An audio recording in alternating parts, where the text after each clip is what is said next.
Before we get into this video, you can support this channel by hitting the subscribe button on the screen or down below, like, share, and comment.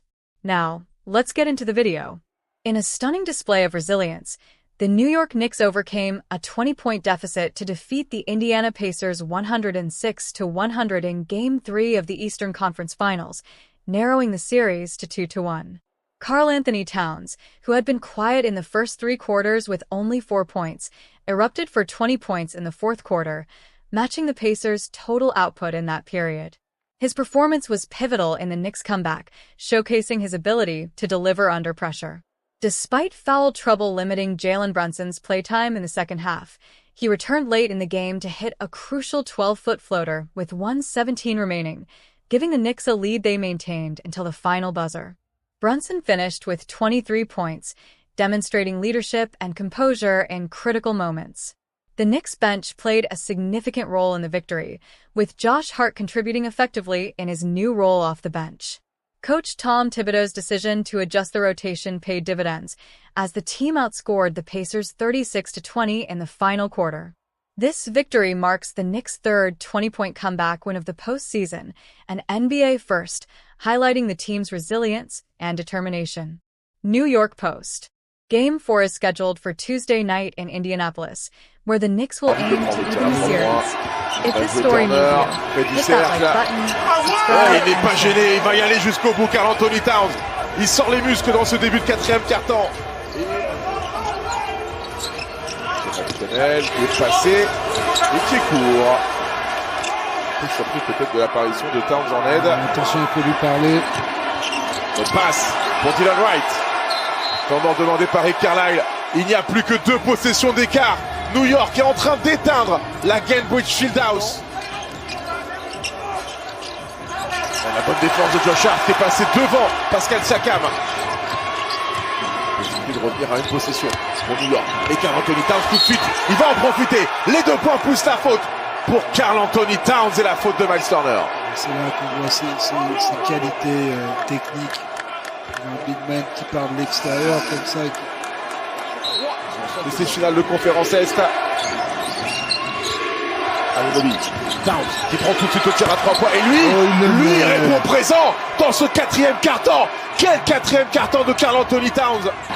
21-7 pour New York sur les 8 dernières minutes à cheval sur le 3e et 4e quart-temps. La bonne passe pour Towns qui vient écrabouiller Andrew Nembhard.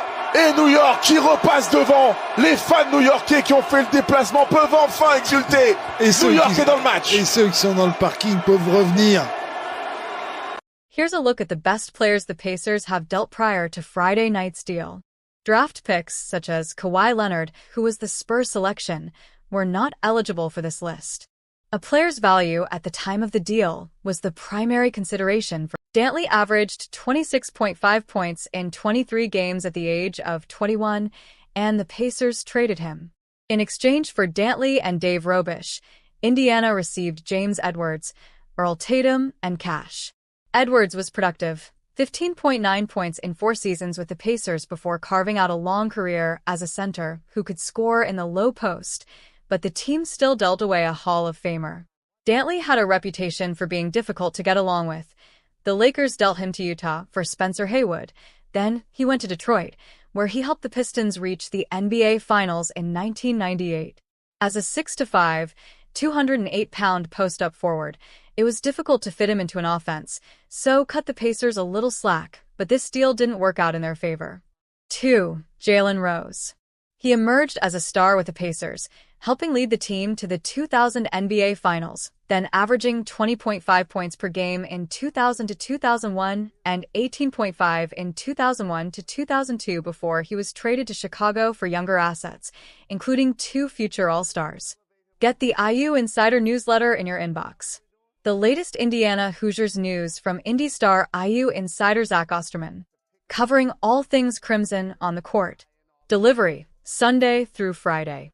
Meta World Peace, or Ron Artest as he was known then, see below for more, played 5 seasons in Indiana and earned a reputation as one of league's best, yet most combustible, defenders. He'll forever be linked with the malice in the palace, which crippled the franchise for seasons. Brad Miller played only one full season for the Pacers, 2003, but he made Indiana's Jermaine O'Neal drives to the basket in first-half action. The Indiana Pacers hosted the Orlando Magic at Conseco Fieldhouse on Friday night, November 10, 2006. The Pacers won the game. Sam Riche / the Indianapolis Star. 3. Jermaine O'Neal. One of the greatest Pacers of all time was slipping a bit when he was dealt to Toronto for a draft pick that would become Roy Hibbert and spare parts. O'Neal averaged 13.6 points, dropping below 19 ppg for the first time in 6 seasons, and a Pacers low 6.7 rebounds in just 42 games in 2007 to 2008. Because of injury and suspension, he played in more than 51 games just once in the previous 4 seasons.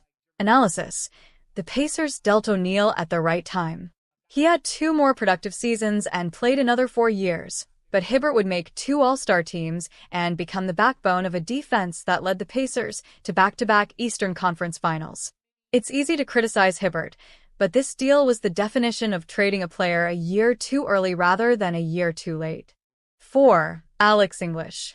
In fairness to the Pacers, no one anticipated Alex English blossoming into a Hall of Famer. But he cost them a first-round draft pick, which turned into Calvin Nat, when they signed him as a free agent in 1978. Indiana dealt English to Denver after 135 games and 15.6 points per game with the Pacers in order to bring George McGinnis back home, but it would become a candidate for the worst trade in team history. English would average 26.1 points per game in 11 seasons with the Nuggets, earning 8 All-Star berths and making the Hall of Fame in 1997. McGinnis is a potential Hall of Famer in his own right, but was on the other end of his career. He averaged more than 13 points and 7.5 rebounds in his first season and a half back with the Pacers before dropping to 4.7 in 1981-82 before retiring. McGinnis had averaged 22.6 points and 11.4 rebounds in the season before he was acquired. The Pacers included a first-round pick, which was used on Karl Knicks, a star on the Larry Bird-led Indiana State team that reached the 1980 National Championship game and currently a scout with the team. Analysis: it was a trade of Hall of Famers, but one was at the beginning of his career, the other at the end. McGinnis was coming off an incredibly productive season and was still a useful player even when his numbers dropped off in Indianapolis, but this was a poor trade. October 19, 2004. 5. Ron Artest. The Pacers had to deal the man who would become meta world peace. His role in the brawl in Detroit is well known, and Artest has said he regrets the behavior that led to him being dealt by the Pacers for Peja Stojakovic. As noted above, Artest developed into one of the NBA's best defenders and was one of the league's top all-around performers, averaging 16.5 points, 5.2 rebounds, 3.0 assists, and 2.2 steals in 5 seasons with the Pacers. Stojakovic averaged 19.5 points in 40 games with the Pacers before being traded for Andrew Betts, who never... Thanks for watching this video.